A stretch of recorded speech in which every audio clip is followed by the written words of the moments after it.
Bonjour et bienvenue dans votre émission Éco-Débat. Comme chaque semaine, nous nous intéressons à l'économie africaine et aux acteurs qui font bouger ces économies du continent. Aujourd'hui, nous allons parler du secteur des franchises ou de la franchise. On verra comment appeler cela. Probablement, ce n'est pas un nom qui vous est très familier, mais dans les aéroports, les centres commerciaux et autres espaces d'affaires, vous passez sûrement devant des enseignes et boutiques de grandes marques et autres. Eh bien, c'est de cela que nous allons parler aujourd'hui. Nous allons y mettre le focus en parlant du Maroc, mais aussi des autres économies du continent. Pour en parler, j'ai le plaisir de recevoir sur ce plateau Mohamed Elfan. Il est le président de la Fédération marocaine de la franchise. Bonjour à vous, Mohamed Elfan, et merci d'avoir accepté notre invitation. Bonjour, et ravi d'être là à Tanger, au studio de Médien TV. Comme on dit, marhaba. Marhaba.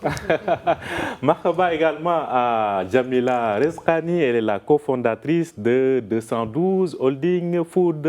Madame Jamila, merci d'avoir accepté notre invitation et bienvenue. Merci à vous de m'avoir invité. Et également Merci. avec nous, Hassan El Wardi, il est le fondateur de Chipson Market et surtout entrepreneur actif dans le domaine du e-commerce et qui connaît bien le continent. Hassan El Wardi, alors je ne sais pas si je vais parler en langue ivoirienne ou en langue sénégalaise. En tout cas, c'est comme au Wolof, comme tu veux. N'est-ce pas?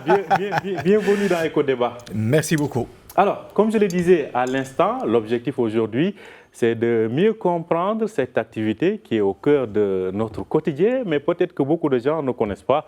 C'est la franchise. Nous en parlons parce que le Maroc va accueillir bientôt un événement par rapport à ce secteur-là. On en parlera tout à l'heure. Tout d'abord, une première question à Mohamed Elfan. Alors, quand on parle des activités de franchise, il s'agit de quoi exactement? Alors, tout d'abord, je tiens encore une fois à dire Eid Mubarak Karim à tous les Marocains, aussi souhaiter santé et paix à Sa Majesté le Roi Mohamed VI, que Dieu l'assiste. Alors, pour la franchise, donc la franchise est un modèle de distribution. C'est un des modèles de distribution du commerce, des services et aussi de l'industrie.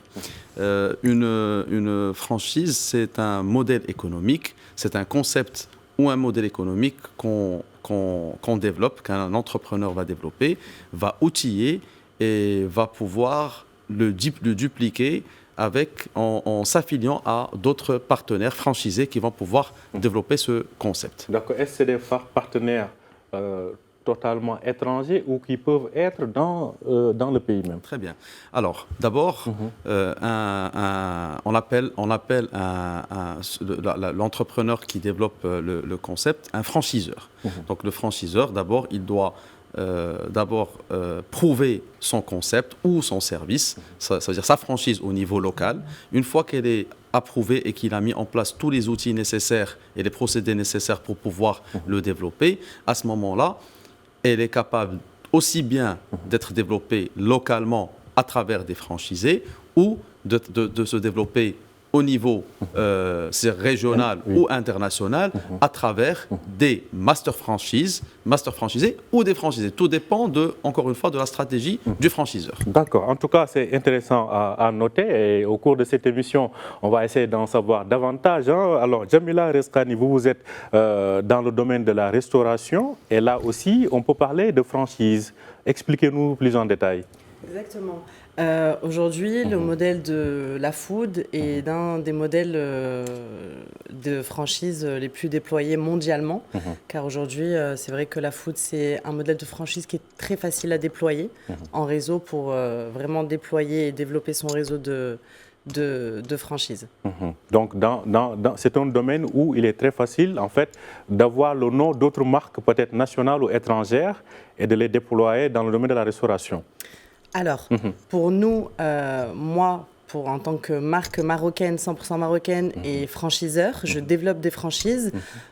Ce n'est pas si simple que ça, parce que c'est une franchise, c'est vraiment, c'est un 360, c'est vraiment un accompagnement, c'est la formalisation des process pour pouvoir vraiment déployer et développer très rapidement un modèle. D'accord. Bon, on y reviendra tout à l'heure, mais essayons de voir sur le continent quel est... Bon, certainement, les notions sont les mêmes, Mais quelle est la réalité de la franchise dans les pays du continent? Hassan El-Wardi, vous qui connaissez très bien le continent. Alors très bien, donc par rapport lorsqu'on parle du continent, normalement on ne va pas parler seulement c'est pas un marché unique, c'est un marché de 54 pays avec 54 réalités. Donc le modèle franchise, ça diffère. Soit géographiquement, soit la région, par exemple la région CEDEAO, on trouve que le modèle économique de la franchise il est plus développé que l'Afrique centrale, donc il y a une différence bien sûr. D'accord, il y a une différence. Alors, il est vrai qu'on voit dans pas mal de pays où on a beaucoup de produits importés de Chine ou d'ailleurs. Par rapport à cet aspect-là, ce sont des entreprises ou des multinationales étrangères qui si peut-être Elfan va me corriger, qui mettent en franchise leurs marques ou leurs entreprises? Comment ça se réalise de façon pratique? Alors, pour le business model, elle est un petit peu différente de la distribution. Tu as par exemple une grande marque par exemple, qui est installée en Chine ou bien aux États-Unis. Lorsqu'il veut s'installer dans un pays par exemple comme la Côte d'Ivoire, elle cherche le business model. Soit il donne en franchise, soit il cherche un distributeur, soit il s'installe directement. Donc en tout cas, on va voir ça tout à l'heure. Alors Mohamed Elfan, que pèsent justement les activités ou le secteur de la franchise au Maroc? Pardon? Quel est le poids? Oui, quel est le poids? Alors aujourd'hui, donc le secteur de la franchise au Maroc, c'est un secteur aujourd'hui qui est en profondeur plus de 800 marques, 800 franchises nationales et internationales.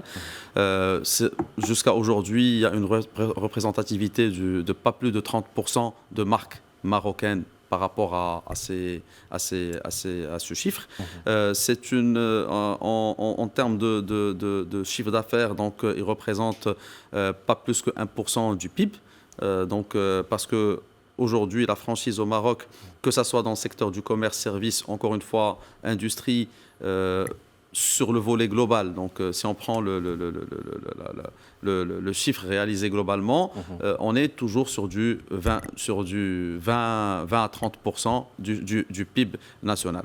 D'ailleurs, et aussi emploie c'est un secteur qui emploie plus de 300 000 collaborateurs.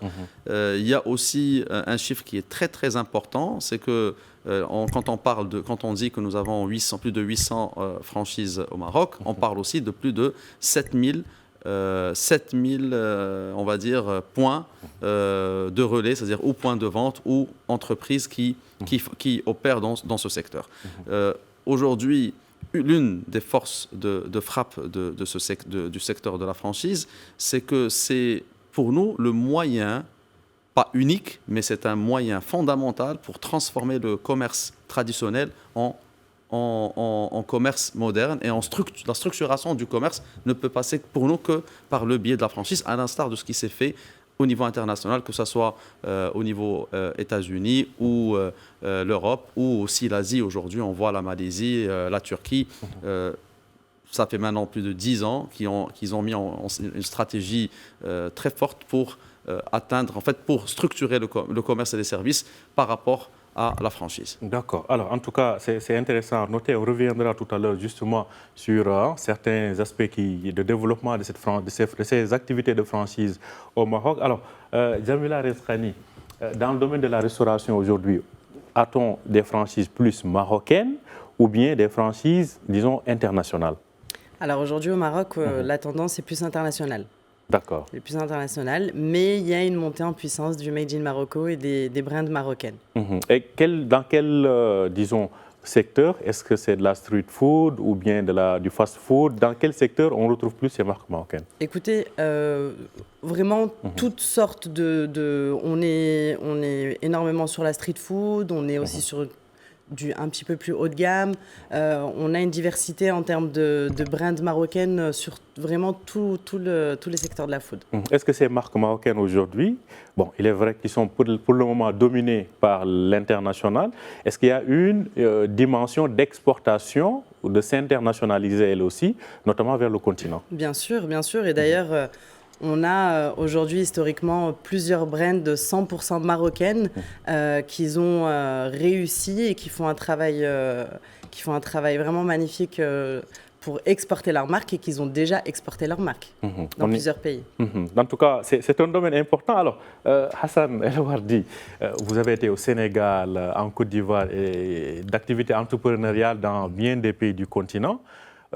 Est-ce que le concept de franchise, il est facilité dans la vie de tous les jours? Pourquoi cette question au cas où peut-être Jamila veut s'exporter ailleurs sur le continent? Est-ce que c'est facile? Est-ce que disons, les démarches, est-ce que la mise en relation, est-ce que l'implantation, est-ce que ce sont des démarches facilitées? D'accord. Donc moi je pense déjà que le business model de la franchise, c'est le meilleur modèle pour l'Afrique. Ça d'abord, parce qu'il y a une structuration. D'accord? Il y a une accélération. Il y a déjà un apprentissage parce que quelqu'un qui va le franchiser, à part ce qu'il va gagner, il gagne en apprentissage. Parce que déjà, le franchiseur, il amène une franchise avec des process, avec beaucoup d'apprentissage pour le franchiser. Par rapport au terrain actuellement, on voit qu'il y a une forte demande de franchise. Parce que pour l'Afrique actuellement, comme j'ai mentionné, pour démarrer un business, actuellement, le plus facile en Afrique, c'est d'importer une franchise. Le plus facile, c'est d'importer une franchise plutôt que de partir de zéro. Voilà, partir de zéro, c'est des nouveaux process, un nouveau marketing, un branding, et ça peut réussir ou pas. Alors, quand tu importes une franchise, là, tu importes un modèle de succès.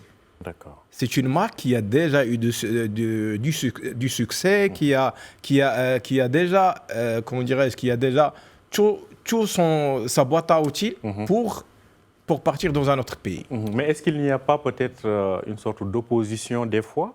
Parce que quand on est dans une logique de souveraineté, quand on est dans une logique peut-être des fois identitaire, quelle est la perception vis-à-vis de ces marques étrangères? Alors moi, ça fait 2 ans que je suis là-bas, donc je sens pas 12 ans. 12 ans. 12 ans. Voilà. Ça fait 12 ans que je suis là-bas. Là, je ne vois pas cette résistance. Il y a toutes les marques qui sont installées là-bas, donc il n'y a pas de problème. Surtout pour une marque marocaine. Il y a une sorte d'ouverture par rapport à cela. Alors, Mohamed Elfan, quelle expérience portons justement aujourd'hui sur la base du poids que vous avez évoqué tout à l'heure du secteur de la franchise au Maroc, entre 0 à 1% du PIB, 0,5 à 1% du PIB, 300 000 emplois, plus de 800 franchises. Sur la base de cette expérience-là, pensez-vous que la maturité est aujourd'hui là pour partir de cette expérience et s'exporter à travers le continent? Très bien. Alors tout d'abord, il faut noter que nous avons quand même une dizaine de marques dans des secteurs différents, donc le prêt-à-porter, la restauration, le catering, la pâtisserie, boulangerie, les services aussi, qui se sont déjà exportés. Alors, en Afrique, c'est-à-dire en Afrique très peu, mais en Europe, Moyen-Orient et États-Unis, ça a déjà démarré. Donc, pourquoi cela? Le Maroc a lancé le processus de modernisation du commerce les années 90. Et le Maroc a toujours, si on revient en arrière, a toujours développé des marques. Il n'a pas développé des franchises, mais il se développait en mode marque. Nous avons toujours eu des marques fortes dans le textile, des marques fortes dans la restauration, des marques fortes dans quelques secteurs. Et donc, c'est grâce à la vision éclairée de Sa Majesté les années 2000, où ils ont lancé le projet 2000-2010, où la structuration du commerce à travers le commerce moderne, à travers le développement des centres commerciaux. Donc les villes ont été, c'est-à-dire le développement des villes se sont appuyés sur le développement rapide des centres commerciaux pour qu'on puisse éventuellement faire naître et donner l'opportunité à l'écosystème des marques de se développer en mode franchise. Donc, 2010 jusqu'à 2020, il y a eu il y a eu un éclat et on va dire une éclosion des entrepreneurs qui se sont, on va dire, donné mot d'ordre de commencer à se développer en mode franchise ou en important des marques, mais beaucoup ont osé et ont commencé à développer leur propre marque. Donc, aujourd'hui, nous sommes en 2026, nous avons repéré, nous en tant que fédération, avec notre ministère et la Chambre de commerce de Casablanca, nous avons repéré pas moins d'une centaine de marques qui sont capables de devenir des champions. Donc, nous avons aujourd'hui... Des champions nationaux ou continentaux? Il faut être champion national pour aller. Donc, il y en a déjà, on va dire, des dizaines qui sont quand même des champions nationaux. Il y en a plus qu'une dizaine, on a une vingtaine, on va dire, qui sont des champions aujourd'hui nationaux et qui, on va dire, se heurtent avec certaines enseignes internationales très connues. Donc, ça, nous avons un vivier de vin excellent. Maintenant, nous avons le savoir, nous avons l'écosystème, parce que la franchise, c'est un écosystème. Quand je dis l'écosystème, c'est quoi? Pour se déplacer, par exemple, pour se développer en Côte d'Ivoire ou au Sénégal ou dans un autre pays, la première des choses, il faut voir est-ce que l'écosystème est là. C'est quoi? C'est la supply chain, donc la partie portuaire, la partie aérienne, la partie logistique.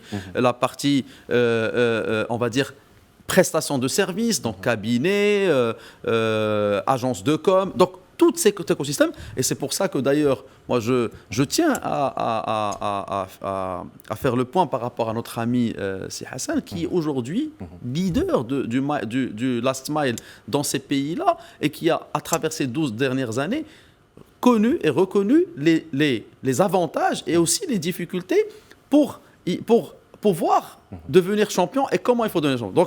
Donc aujourd'hui, voilà, le constat est que le Maroc est super bien outillé, parce qu'aujourd'hui, on a tout l'écosystème nécessaire pour le développement de franchise. Il nous manque sérieusement que la partie, on va dire, accompagnement financier. On a l'accompagnement, mais il manque un accompagnement financier dédié et sur mesure. Mais sinon, sur tout l'écosystème, nous avons tout l'écosystème qui est déjà mis en place. Et donc, qui veut dire que pour se développer, c'est-à-dire que le Maroc peut devenir le hub du développement de la franchise au continent africain. Et les pays africains doivent s'allier, nous devons tous nous allier pour éventuellement donner cette puissance-là à des marques marocaines qui ne se développent pas. Et pas que. L'objectif, ce n'est pas de développer les marques marocaines, c'est qu'il faut faire l'alliance pour co-développer des marques marocaines et ivoiriennes, sénégalaises, nigériennes, kenyennes, etc. Alors, pour justement aller dans ce sens, Jamila Rizqani, sur la base de votre expérience, si vous avez aujourd'hui des conseils à donner à des gens qui veulent entrer dans ce domaine de la franchise dans le continent, quels sont les prérequis et surtout comment procéder? Alors, aujourd'hui, le vrai pouvoir et la force d'une franchise, c'est une enseigne qui a été déjà éprouvée, comme l'a dit Si Hassan. Donc, aujourd'hui, il est très important pour une enseigne qui veut développer son réseau en plusieurs points de vente, d'être capable de standardiser les process. Vraiment, c'est très très important. Parce qu'aujourd'hui, une enseigne, je parle pour mon cas de figure dans la restauration, aujourd'hui, je dois offrir à mes clients la même qualité dans tous les points de vente. Déjà, donc, il y a la standardisation des process. Il y a la partie formation, d'accord, qui doit vraiment être mise en place en interne pour vraiment offrir un service client à tous nos clients dans tous les restaurants. Et dernier point très important, l'accompagnement. Car aujourd'hui, en tant que franchiseur, on se doit d'accompagner et de former et de suivre nos franchisés pour un développement sûr. D'accord. Voilà. En tout cas, c'est des conseils intéressants et j'imagine que ça peut inspirer à travers donc, le continent parce que vous êtes du domaine et vous vous frottez à la réalité. Tous les jours. À la réalité des choses de façon quotidienne. Justement, en tout cas, lui, il s'est frotté à la réalité du continent. Donc, le terrain. Voilà. Et en continuité de ce que disait Jamila à l'instant, sur la base de votre expérience sur le continent, quels sont les secteurs dans lesquels vous sentez qu'il y a plus un besoin d'avoir des activités de franchise? Ok, donc je pense pour l'Afrique, tous les domaines ils sont concernés. soit les franchises des services, soit la franchise des commerces, soit du retail, soit technologique. Je pense qu'actuellement, les pays de l'Afrique, ils ont besoin d'importer toutes ces franchises, d'accord, pour installer un bon business model, d'accord, un ancrage d'un business model réussi.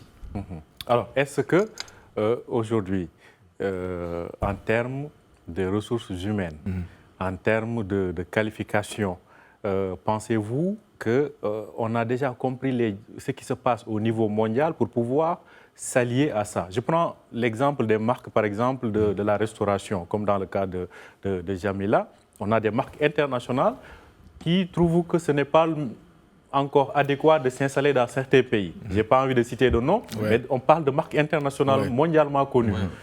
Qui trouvent que peut-être les conditions ne sont pas encore réunies pour s'installer dans tel ou tel pays. Qu'est-ce qui explique cela, en fait? Est-ce le manque de logistique, le manque de développement ou de business tout court? D'accord, donc c'est par rapport à chaque brand ou bien chaque marque. D'accord. Et il y a des priorités. Par exemple, il y a des marques qui ne veulent pas s'installer dans un pays par rapport à la taille du marché. D'accord. Il y a certaines marques qui ont besoin d'un service logistique très précis. D'accord. Aussi, il y a des marques qui ont besoin d'un savoir-faire, d'accord, qui est aussi très précis pour leur marque. Donc, c'est ça en général. Mais actuellement, je pense, ce qui manque pour s'installer en Afrique, c'est pas avoir le bon produit ou bien la bonne franchise. C'est de s'adapter. Parce qu'on dit toujours que le bon produit, c'est pas le bon produit en lui-même, mais c'est le bon produit pour le bon marché.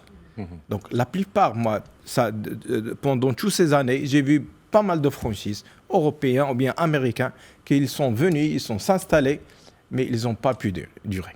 Pourquoi? Parce que c'est le problème d'adaptation.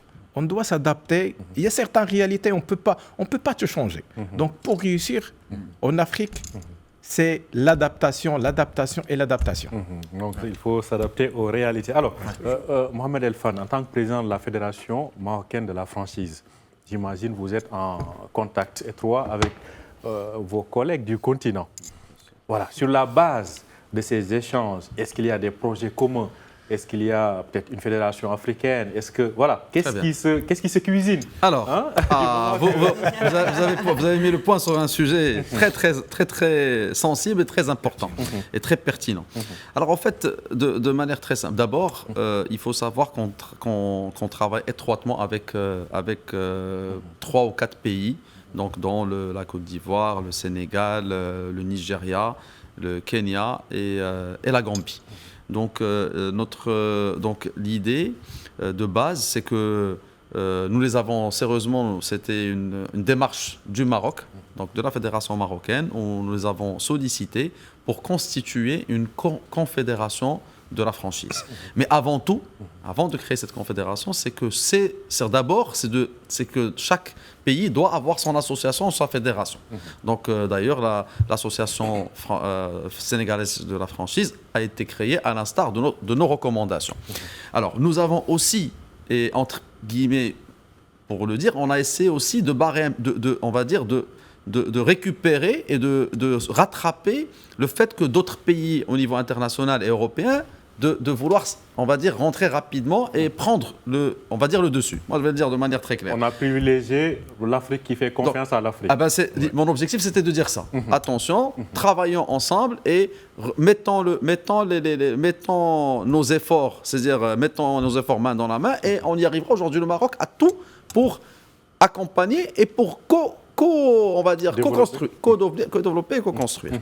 Donc, sur cette base-là, nous avons fait un premier forum durant l'année 2025, donc décembre 2025. On a fait le premier forum où on s'est réunis à Dakar au Sénégal pour annoncer cette coalition. Nous avons commencé d'abord il faut commencer par le commencement. Vous l'avez bien dit, et Hassan vient de l'évoquer. C'est l'adaptation. C'est quand une marque va aller à un pays donné, quel que soit le pays, il faut s'adapter. Il faut cette réflexion d'adaptation.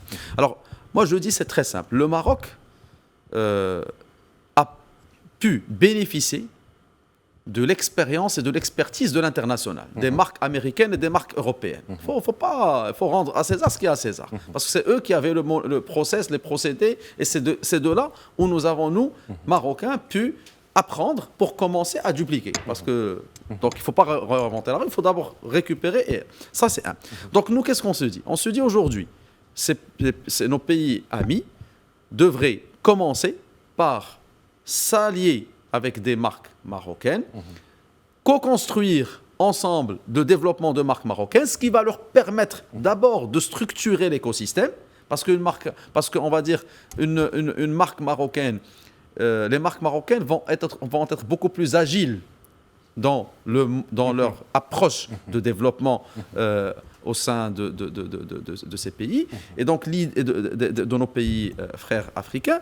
Donc, et de là, on va construire un premier écosystème. Et à ce moment-là, on va pouvoir récupérer des entrepreneurs du pays qui seront capables de créer leur propre marque. C'est comme ce qui s'est fait au Maroc. Donc, et c'est comme ça que cette dynamique va pouvoir se lancer. Et il faut savoir aussi une chose, c'est que l'erreur qu'il ne faut pas faire, c'est qu'il ne faut pas qu'aujourd'hui, des entrepreneurs partent et récupèrent des marques et viennent le développer from scratch. Moi, je dis, et ça par exemple, le Maroc a failli sur cet esprit-là. Mais je ne dis pas le Maroc, je dis les Marocains en tant qu'entrepreneurs. Moi, ce que j'invite les entrepreneurs africains et même marocains, parce que même jusqu'à aujourd'hui, la profondeur marché, quand je dis que je suis à 20% de la profondeur marché, c'est qu'il me reste 80%. C'est-à-dire, quand vous dites ça, c'est que 20% des marques sont franchisées et les 80% relèvent du commerce classique. Classique, okay. Voilà, auto-entrepreneurs, aux marques, etc.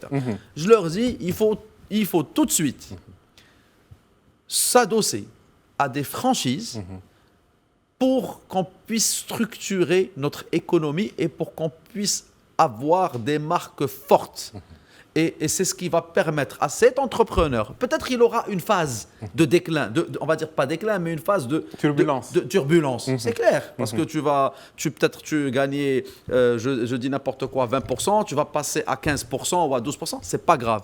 Mais dans 5 ans, tu vas tout de suite rebondir pour être sur du 20 ou peut-être même 25, et encore plus, tu vas pouvoir être sur un réseau. Tu ne vas pas être sur un point de vente. Et ça, c'est important. D'ailleurs, c'est pour ça qu'on a plusieurs commerces qui, avec le temps, ils vont disparaître parce qu'il n'y a pas la succession.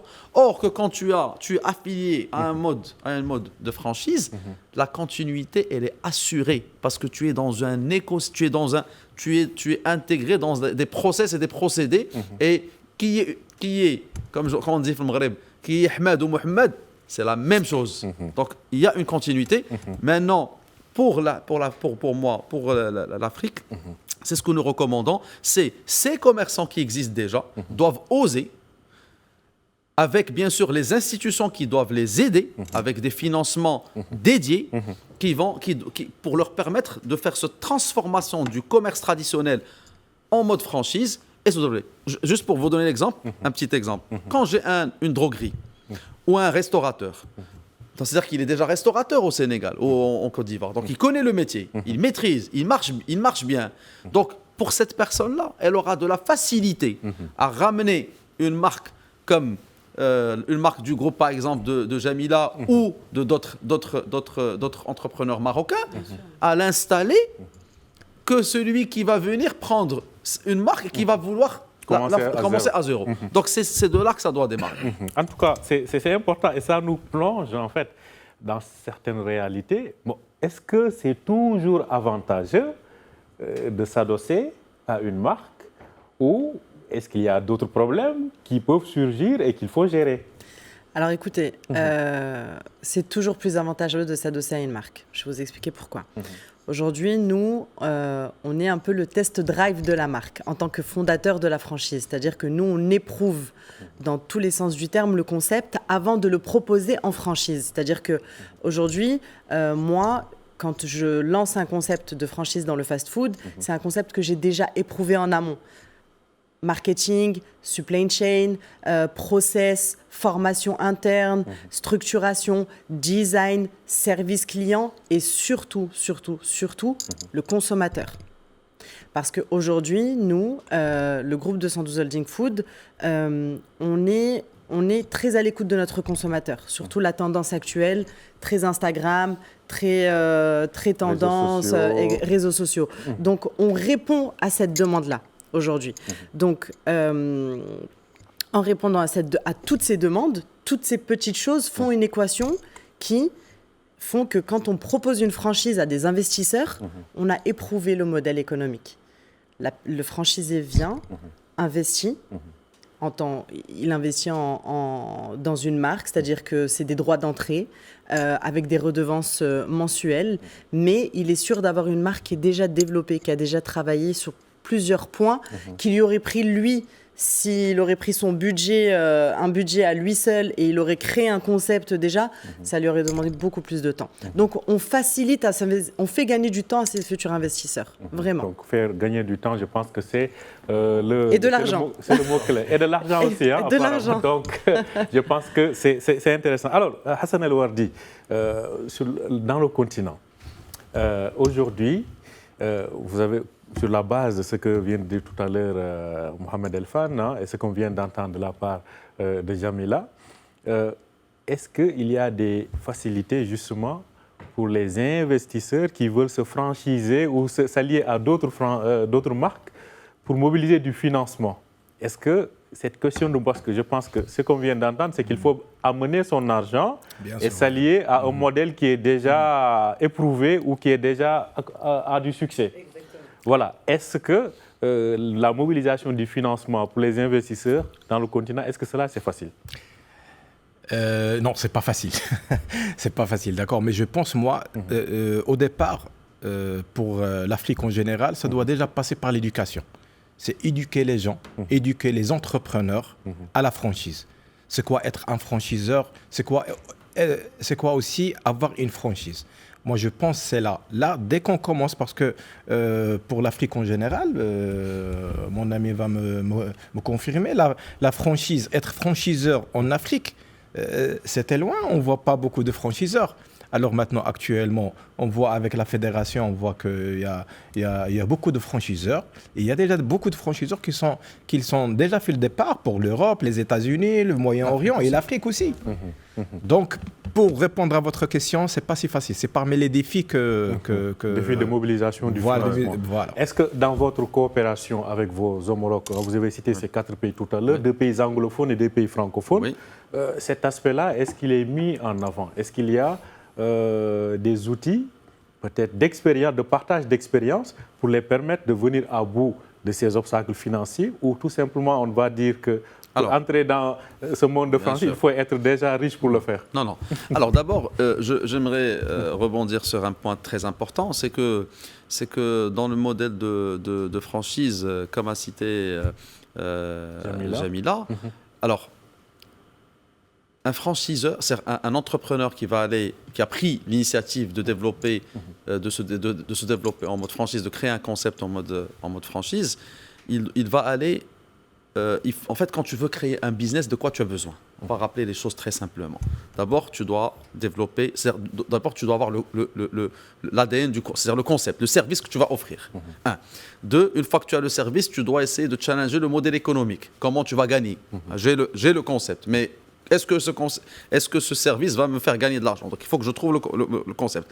Aujourd'hui, avec ce qu'on a aujourd'hui, donc il faut au-delà de trouver juste un modèle économique, mais c'est un modèle économique disruptif. Ça veut dire qu'il faut que tu sois ingénieux, ou dans la méthodologie, ou dans l'expérience client, ou dans ceci ou ça. Voilà. Donc ça, c'est de la recherche, donc c'est du paiement. Si tu vas, ou c'est toi qui vas le faire, ou tu vas aller solliciter des experts, ou prendre l'avion pour aller à l'international te ressourcer, pour le ramener à ton pays. Donc ça, c'est de l'investissement.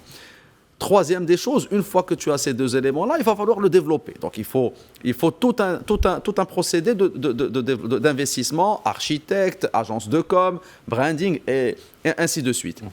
Donc, tout cet argent-là, c'est pour développer un concept que tu vas... Une fois que tu l'as mis en place, donc tu le lances, tu vois est-ce que ça marche. Donc, tu fais le proof of concept. Quand ça marche, voilà, ça marche, tu sais que tu dégages une marge et que tout est OK. Maintenant, tu dois commencer à préparer l'amont. Parce que pour se développer en mode franchise, il y a l'AMO qui est très important. Donc l'AMO, c'est quoi? C'est toute la partie back-office. Le back-office, c'est l'équipe marketing, c'est le système d'information, c'est la partie, c'est l'approvisionnement, donc c'est la shortlist de tous les prestataires qui vont te servir avec un prix adéquat. C'est aussi le fait d'avoir tout mis en manuel de procédure. Donc, c'est-à-dire qu'une fois que je signe avec toi, il faut que tu aies tout un procédé qui te montre comment tu vas faire ce produit, comment tu vas servir, comment tu vas faire ceci, comment tu vas... Donc, tout est sous un manuel de procédure. Tout ça, c'est beaucoup d'investissement. Alors, moi, je viens en tant que franchisé. Bonjour, en signant un papier, façon de parler, en signant un petit papier, en mettant un peu d'argent, je vais récupérer tout ça. Donc je récupère en moyenne, nous on avait fait le calcul, minimum 24 mois de productivité. Ça c'est un. 2, je récupère une moyenne facile de 30 à 40% d'investissement initial. Ça c'est important. Alors, maintenant... pour nos homologues, comment il faut réfléchir? Donc, quand tu as tout ça, donc moi, qu'est-ce que je dis? Qu'est-ce qui est préférable? La seule différence qu'il y a, c'est que quand je suis entrepreneur et je décide de me développer tout seul dans un commerce traditionnel, même si ce projet va me coûter 1 million de dirhams, dans ma tête, je me dis, c'est bon, je peux le faire à 300 000. C'est de l'illusion. Et tous les entrepreneurs sont en cette illusion, je peux vous le garantir. Avant de se rendre compte que la réalité est plus... La réalité est plus complexe que ça. Or que quand tu pars chez un franchiseur, il te dit au départ, non monsieur, 300 000, c'est impossible. Il te faut 1 million de dirhams. Donc, on va parler... Donc, quand l'entrepreneur, c'est ça ce qu'il se dit, je vais rentrer dans une franchise, il me demande 1 million de dirhams. Ah non, il faudrait que je préfère le faire tout seul. Sauf que quand il va démarrer, les 300 000 ne vont pas le suffire, il va atteindre 1,5 million de dirhams. Donc, c'est ça le problème. Donc, nous, aujourd'hui, et je rebondis sur ce qu'a dit mon ami Hassan, c'est l'éducation. D'abord, il faut éduquer. Il faut sensibiliser. Comment? C'est à travers des salons. D'ailleurs, nous avons lancé le premier salon. Oui, dans le salon. Deuxième des choses, c'est multiplier les tables rondes, par exemple, dans chaque pays, c'est-à-dire nous se déplacer chez eux, eux venir chez nous, et c'est ce dynamique de rencontres, de tables rondes, d'échanges. Les médias doivent jouer leur rôle, c'est-à-dire doivent multiplier le Maroc, quand il a voulu faire le développement de la franchise et de l'entrepreneuriat, si vous vous rappelez les années 2006 à 2010, chaque jour que Dieu faisait, quand on se réveillait sur devenir ceci, les franchises, les marques.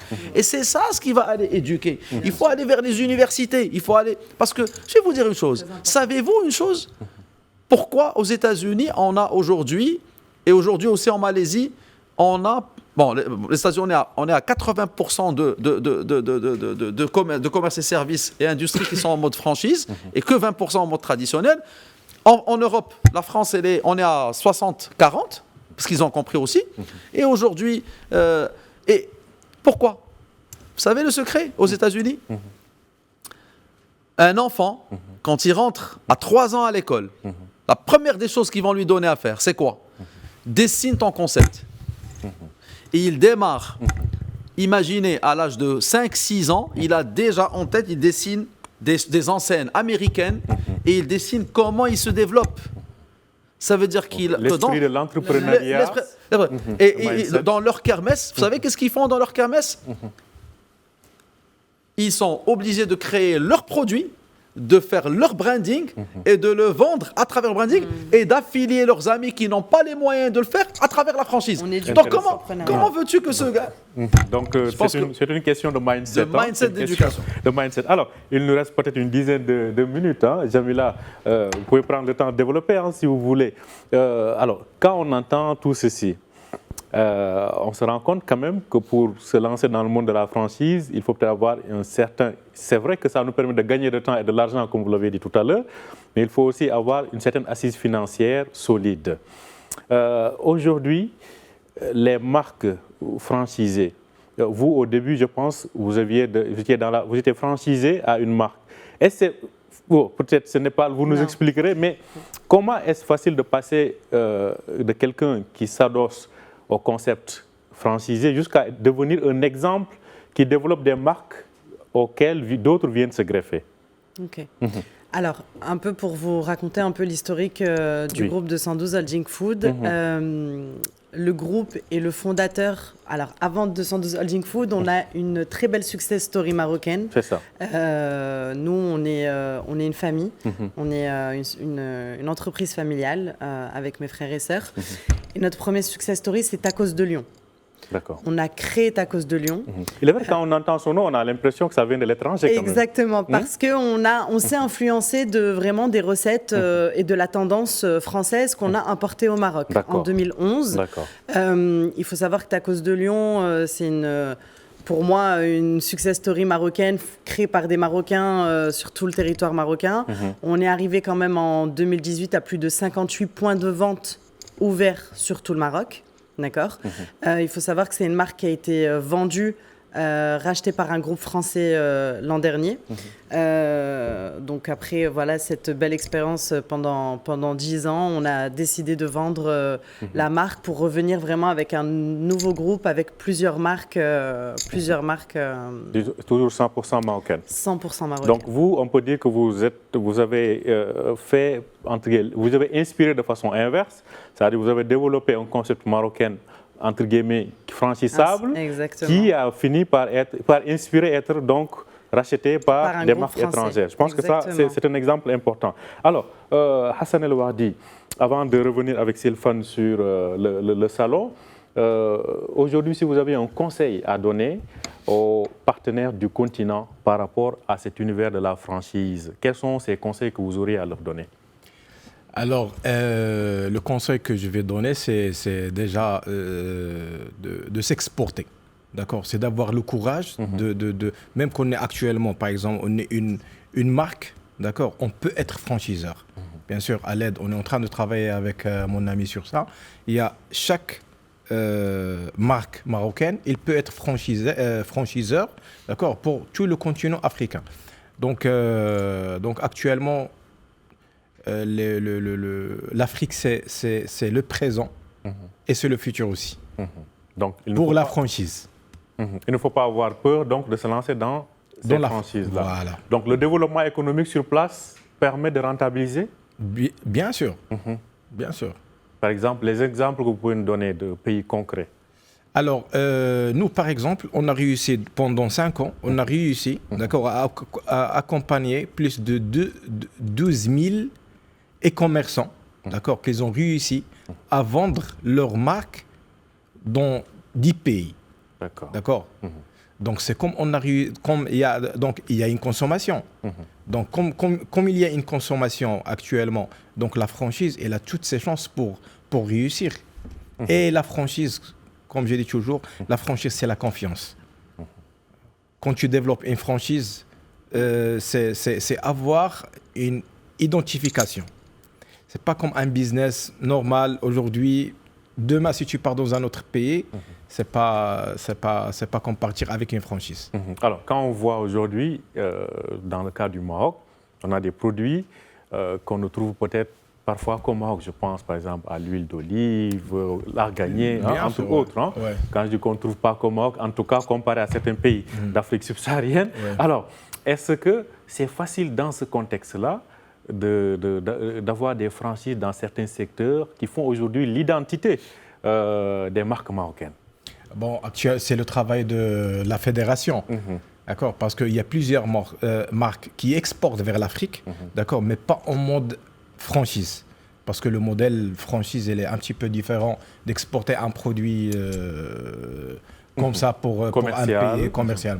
Pour le commercial. Ouais. Alors, Mohamed Elfan, il y a le salon de la franchise qui se tient mi-avril prochain. Si je ne me trompe pas, c'est vers les 15, du 15 au 17 avril prochain à Casablanca. Justement, parlez-nous de ce salon-là.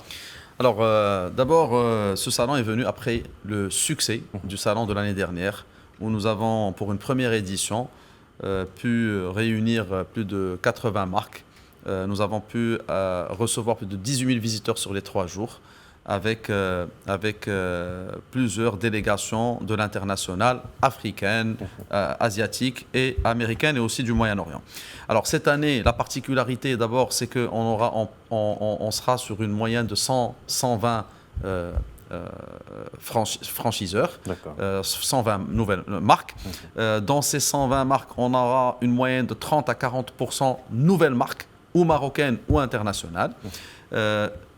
Nous comptons atteindre encore une fois les 18 000 à 20 000 visiteurs qualifiés. Notre salon est un salon qui est dédié, qui n'est pas ouvert à tout le monde. C'est un salon professionnel. Donc les visiteurs, c'est des visiteurs qui doivent s'inscrire bien sûr et répondre à certains critères pour pouvoir y accéder.